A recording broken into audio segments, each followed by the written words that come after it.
Now, going over to the culture part of the podcast, you have Bud Light. Their booth is a ghost town over at Sturgis, which is actually the world's largest motorcycle rally. In terms of the historics of the event, the Sturgis event was started August 14th, 1938, and its attendance peaked back in 2015 with 739,000 motorcycles. So needless to say, this is the largest enthusiast get-together, bar none.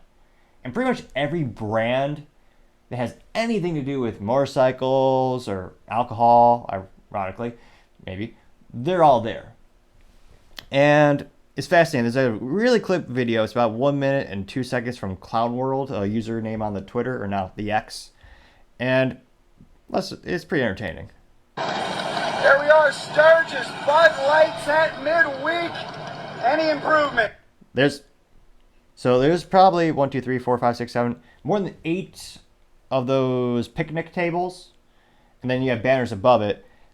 I see one man sitting down eating food. I can't tell if he's wearing a Bud Light emblem or there's a logo for Bud Light Anheuser-Busch InBev on his shirt to imply if he's if he's a third party or if he actually just works there and he wants to take a break. But I see one person in this whole booth area. And they turn the camera around. There are hundreds of thousands of people attending this event. And this is, what is it? We started April 1st with the boycott. Still, over 4 months later, boycott is still going strong. Culturally speaking, well, obviously, people in the biking community probably aren't into advertising alcohol towards kids or a lot of the politics that came along with Dylan Mulvaney with that business blunder. So I guess we shouldn't be too surprised that at Sturgis, there's the continuation of the boycott, but let's keep going. That's what we hope. Folds of Honor is here. The Bud Light tent, we're hoping business picks up a little bit, but guys, midweek, oh my goodness. Wow. Nothing. There's one booth worker who again is paid by, in this case, the nonprofit, which it's a shame because Folds of Honor is a great 501c3 nonprofit where they actually help veterans. So they have presumably he's a volunteer for that organization. He's standing there, and you have the Bud Light camo cans, a little poster of them, which many people just saw through really quick. No one believes they're authentic anymore. They've lost the authenticity. And, he's standing there kind of looking confused. A little bit, but guys, midweek, oh my goodness. Wow. Well, guys, there's another Bud Light guy. Are we seeing any uptick in business here? A little bit. This guy almost looks as awkward as the CEO of Bud Light when he gets interviewed, where he has to just kind of be a politician and just go, almost like he's a hostage. No human emotion. This guy, he's right. I don't know how much.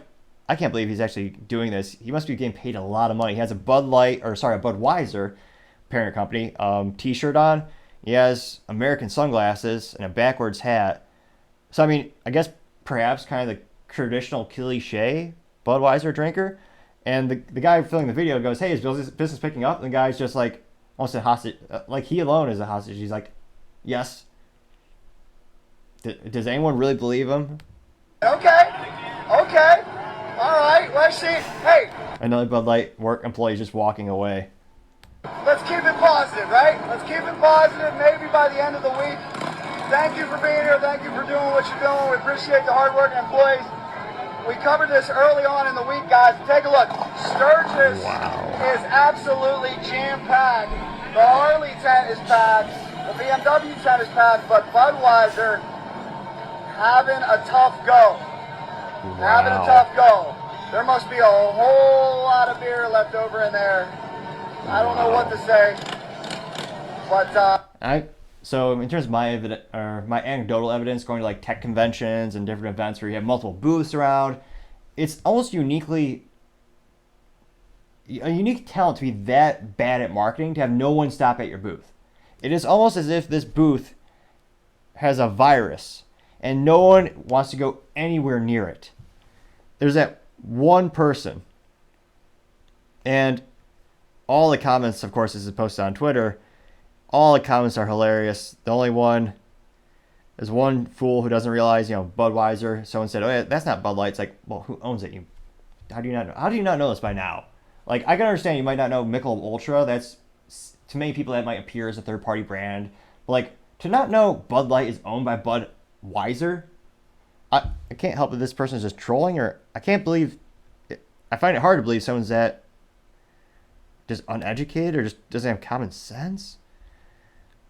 But yeah, there's literally oh yeah, in the one most entertaining pictures is literally someone taking a screenshot of that one person sitting at the picnic table.